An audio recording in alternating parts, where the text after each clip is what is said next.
কি ভাবছো এত ভিড়ের মধ্যে কোথায় হাঁটছি? হাই, আমি আবারও চলে এসেছি পৌষ মেলার মাঠে। তোমাদের দেখাতে নিয়ে চলেছি পৌষ মেলার একটি অন্যতম আকর্ষণ। ঠিকই ধরেছো, আমরা যাচ্ছি নাগরদোলার কাছটাতে। এই নাগরদোলার আলোটা জ্বলে না উঠলে ঠিক পৌষ মেলা জমে না। আর শারদা তো বারংবারই বলছিল তার রাইডগুলোতে ওঠার খুবই ইচ্ছে, কিন্তু এত ভিড় এই সময়টাতে ছিল। সন্ধ্যের সময়টাতে তো ভিড় হয়ই। এবার শুধু তোমাদের খাবারের স্টলগুলো একটু দেখিয়ে দিই।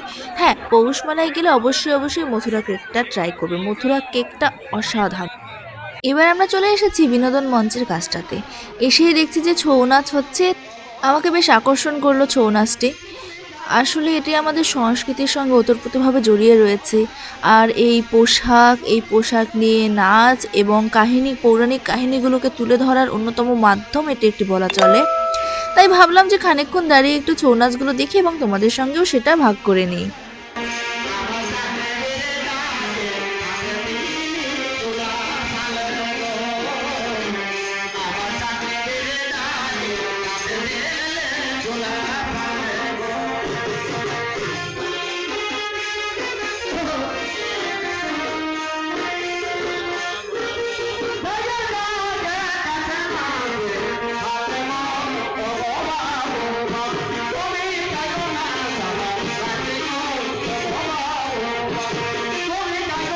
এবার আমরা সকলে ভাবলাম সবাই মিলে একটু খেতে চলে আসি। এই যে সবাইকে একটু দেখিয়ে দিচ্ছি।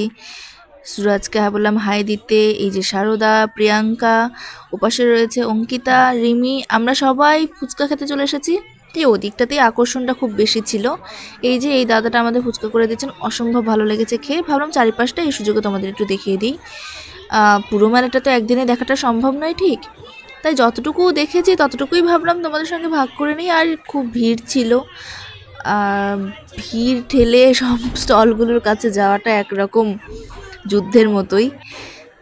আমরা চলে এসেছিলাম হকারের এই দোকানগুলোতে। মূলত আমাদের প্রধান আকর্ষণ এটিই ছিল, কেননা টুকটাক সাংসারিক জিনিসপত্র কেনার জন্যই আমরা এসেছিলাম, যেহেতু আমাদের রোজকার দৈনন্দিন জীবনে এগুলো প্রয়োজন হয়। অনেকগুলো দোকান ছিল, আমরা সবগুলোতেই প্রায় একটু দেখছিলাম, ভালো লাগছিল দেখতে। সবাই টুকটাক জিনিসপত্র কিনছিলাম। দেখছি কোন দোকানটাতে সবচেয়ে বেশি সুন্দর হয়। এর মাঝে একটু সুরাজ হাই দিয়ে দিল। শারদ ওই পাশে কাপগুলো দেখছে। আমি যদিও কাপ কিনিনি, বাট এগুলো বেশ ভালো লাগছিল দেখতে। কাচের গ্লাসগুলো বেশ চমৎকার লাগছিল। এখান থেকে বেরিয়ে আমরা খুব একটা দেরি করিনি, যেহেতু রাতও হয়ে যাচ্ছিল। আর সবচেয়ে বড় কথা, এখান থেকে বেরিয়ে ঘর পর্যন্ত পৌঁছতে অনেকটা সময় চলে যায়। তাই ভাবলাম আর বেশি দেরি না করে ধীরে ধীরে আমরা এগোতে থাকি বাড়ির পথে। তাহলে আজ এই পর্যন্তই। সকলে ভালো থেকো, টাটা।